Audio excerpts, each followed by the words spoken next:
Hello, Void! It's been a minute, hasn't it? So, I don't know if I have a particular reason or excuse for being gone so long, other than I've just been kind of burnt out. And everything got away from me, and a lot of things kept happening during my normal recording times, or I'd just be too tired or distracted. But I've given this kind of speech a couple times before, so enough. I'm trying to come back, try to be a bit more consistent, so if anyone's been waiting for me, hi. But as I'm talking to the void, I don't expect many people actually to be listening. But if anyone is, hello. Well, so I've been watching films continuously the entire time here. So I'm way behind. I'm not even going to count how many films I've got in my queue, but I'm going to just go in order, jump back, and get on top of this. So there's no particular rhyme or reason for me delaying this review. This one's actually what I've been meaning to do because it's not a hard movie to talk about. Slumber Party Massacre 2 is not a hard movie to talk about. That said, if you've seen the first one and thought the film could be improved by replacing the killer, who is an escaped mental patient, with a drill, with a rockabilly-esque greaser that by way of Freddy Krueger, then this is with a guitar for a drill for a guitar, both. This is the film for you. And I will say, I did like this one a lot more than the first one. The first one was fun, don't get me wrong. But there's just something about this movie that just.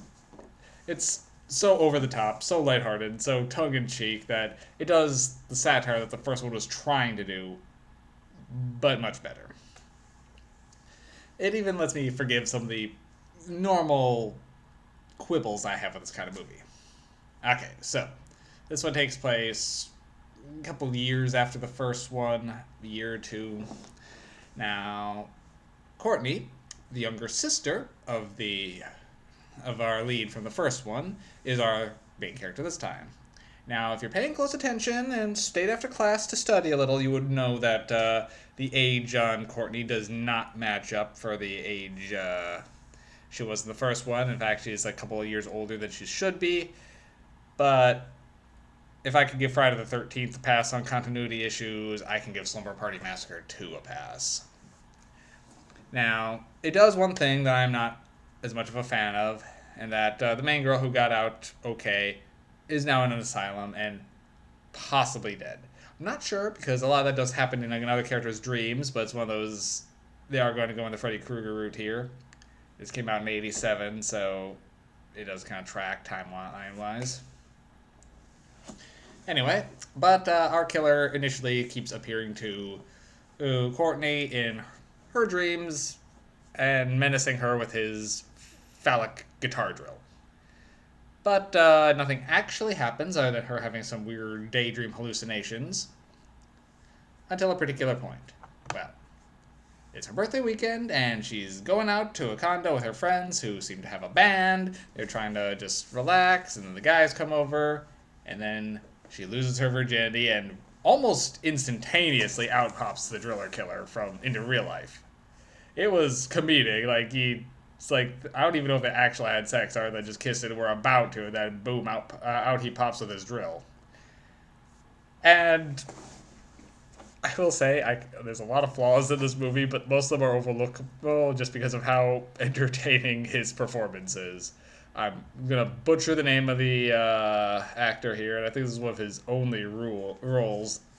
That was Atnis Illich.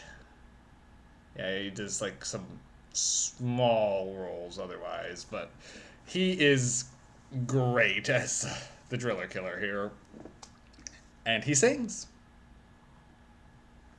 This is a musical. That right there makes me bump it up MacGuffin or two, because my god, he's devouring every scene he is in like it's made out of candy. And he's just a delight to watch. The film doesn't make a lot of sense in its own rules. Like, why was he in dreams? That doesn't have anything to do with the previous one. I don't know. Why is some weird nightmare effects happening to her in real life while she's hallucinating? I don't know. But that said, the movie is just so fun that I really did enjoy this one. First Slumber Party Massacre, I believe I gave 5 MacGuffins to. For a while, I've been kind of. This movie is still no high art, but so I can't quite give it up to a 7. Like I've been almost giving it, but I could easily do 5 MacGuffins for this movie.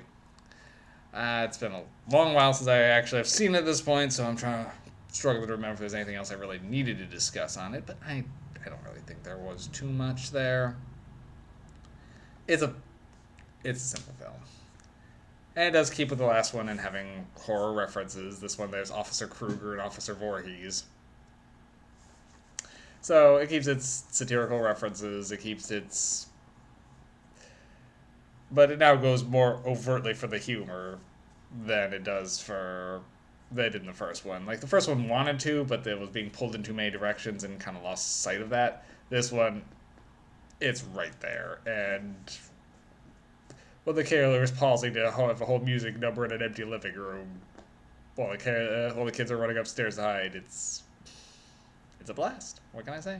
6 MacGuffins.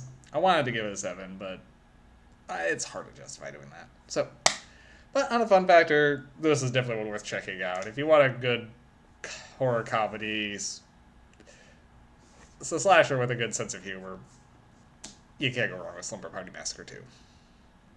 Alright, Void, I'm going to see how many of these I can churn out. Right now, actually, you may have noticed my background doesn't match up. I'm actually at a hotel right now at a business function. So, using some spare time here to finally sit down and get some of this done. How many I'll get done? I don't know. But I do want to be consistent because looking at my queue, it is very long. And I just watched another movie last night, so I'm only adding to it.